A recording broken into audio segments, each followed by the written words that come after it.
తెలంగాణలో రాగల 3 రోజుల పాటు రాష్ట్ర వ్యాప్తంగా వర్షాలు కురుస్తాయని హైదరాబాద్ వాతావరణ కేంద్రం వెల్లడించింది. ఈ మేరకు పలు జిల్లాలకు ఎల్లో అలర్ట్ జారీ చేసింది. రాష్ట్రంలోని పలు ప్రాంతాల్లో ఉరుములు, మెరుపులతో పాటు బలమైన ఈదురుగాలులతో కూడిన వర్షాలు కురిసే అవకాశం ఉందని పేర్కొంది.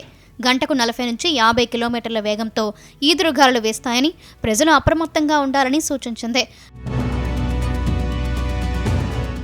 రుతుపవనాల ప్రభావంతో రాష్ట్రంలో ఉష్ణోగ్రతలు కూడా తగ్గుముఖం పట్టాయి. శనివారం నుంచి రాష్ట్ర వ్యాప్తంగా వర్షాలు కురుస్తాయని వాతావరణ శాఖ అధికారులు అంచనా వేస్తున్నారు. ముఖ్యంగా హైదరాబాద్ నగరంలోని సాయంత్రం, రాత్రి వేళల్లో అక్కడక్కడ ఉరుములతో కూడిన జల్లులు పడే అవకాశం ఉందని తెలిపారు.